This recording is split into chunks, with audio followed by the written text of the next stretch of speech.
Assalamualaikum warahmatullahi wabarakatuh. Let me introduce myself. My name is Fiya Natilda. I currently work as an intern at Otolaryngologist Department, Cibabat General Hospital.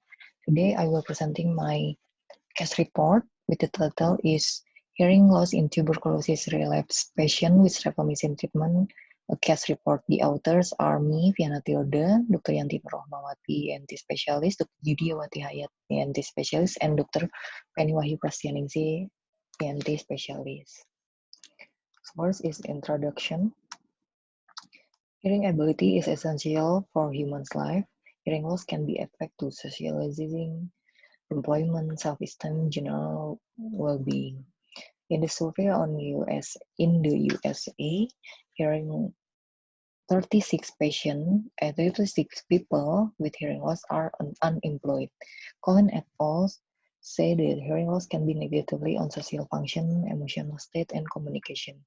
There are many causes of facilities of hearing loss, and ototoxicity is an increasing cause in developing countries.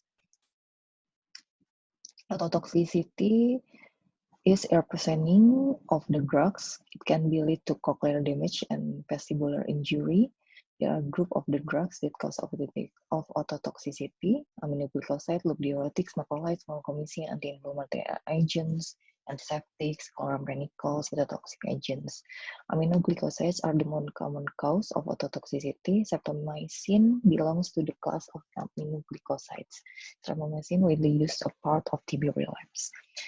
According to WHO, in India, 52.9% patient had ototoxicity, that is hearing impairment. Sturdy et al. Claimed that 28% of TB patients had ototoxicity, and Ramawati et al. In RSUD claimed that 47.2% patients had ototoxicity with aminoglycoside treatment. We describe a case of sensorineural hearing loss in tuberculosis relapse patient with streptomycin treatment. However, it remains a challenge to diagnose and treatment ototoxicity. The early detection, management, and therapeutic approach of hearing loss is really crucial. This is a great case report. A man 51 years old came to our ENT department, Cibabat General Hospital. He had sudden bilateral hearing loss on day 56 during streptomycin treatment. First week during streptomycin treatment, he claimed that hard to walk and maintaining straight posture. Third week, he had blurry vision, and 2 months ago, he was hospitalized with TB Relapse for 11 days. After that, he retained control to internist to take second category TB drugs with streptomycin with the dose is 750 milligrams a day.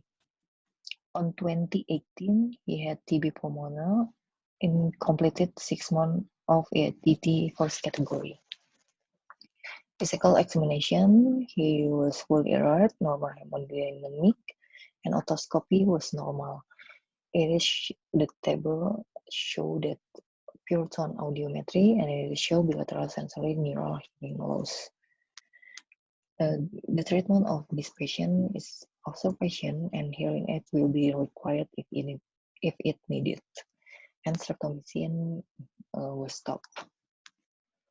In this discussion, this patient has had sudden hearing loss on day 56. It is in line with the previous study. The Quinn et al.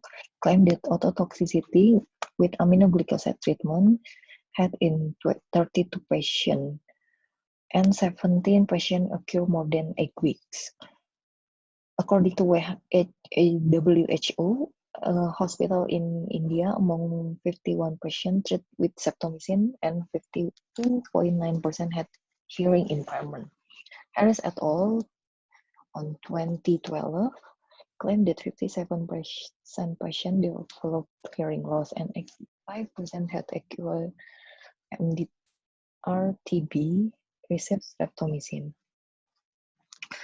Aminoglycoside can lead to cochlear tissue damage, and it will progress weeks or until life, even the treatment was stopped. Diagnosis of ototoxicity in this patient, it is with ASA criteria. In this patient, pure tone audiometry showed that 4,000 Hz and 8,000 Hz frequency elevated hearing threshold of 40 decibel and 50 decibel for right ear and 50 decibel and 40 decibel for left ear. It is included in this criteria, two of criteria of ASA criteria. Patient shows history sign of vestibular injury. It is aligned with a previous study. Kim et al. Claimed that 4.2% of patients had vestibular injury. Black et al. Claimed the most common presenting finding in the patient is disequilibrium, and the second was oscillopsia. The true incidence of vestibular injury has been underestimated. It can be subjective or objective. The subjectives, the patient claimed that he had dizziness, imbalance, and oscillopsia met by patient.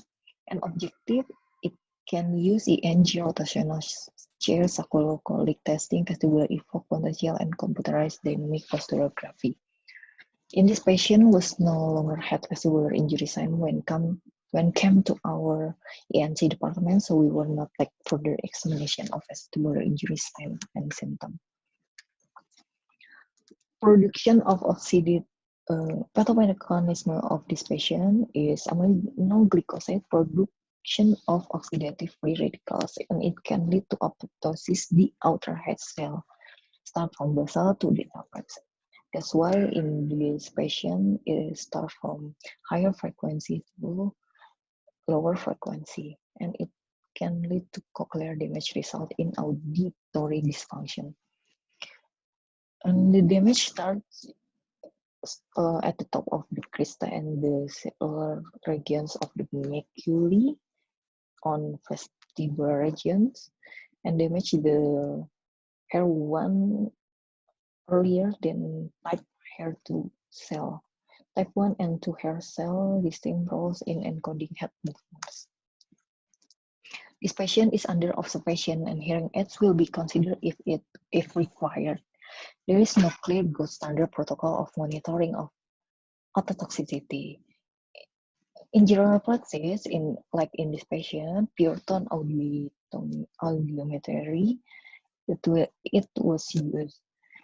On the research, high-frequency audiometry and evoke autoacoustic emission more sensitive to initial ototoxic damage. There are no regular ear examination in this patient on the first treatment like OAE or pure tone audiometry high frequency before the treatment or on the first treatment. Monitoring the function of that cell, it can be used pure tone PTA at higher frequency, more than 8,000. It should be detect threshold hearing threshold change. Fauste et al. Claim that it need to serial monitor auditory threshold in the higher frequency range. Early change in auditory sensitivity will have been detected 86.5% of the patient. And there are OAS. OAS is more sensitive to outer hair. Evoke OI represent an objective audiology test that not invasive, rapid, and easy to perform. To detect sensory damage to the cochlea before the onset of permanent pure tone threshold safe. Dot et al. Claim that DPOA, it's one of the OIs, is sensitive tool for detecting early change in the cochlea due to ototoxicity.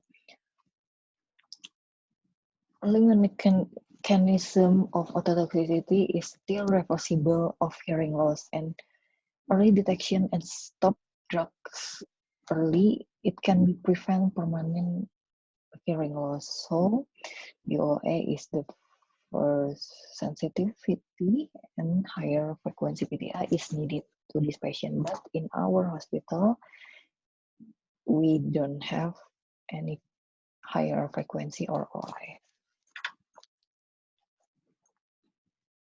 And the conclusion is untreated hearing loss and delayed treatment can lead to further damage and long cause permanent hearing loss. Nowadays, early diagnosis and monitoring of ototoxicity related to treatment of relapsed tuberculosis remain a challenge. Therefore, early detection and proper treatment of hearing loss are crucial to prevent the damage and lower the individual's quality of life.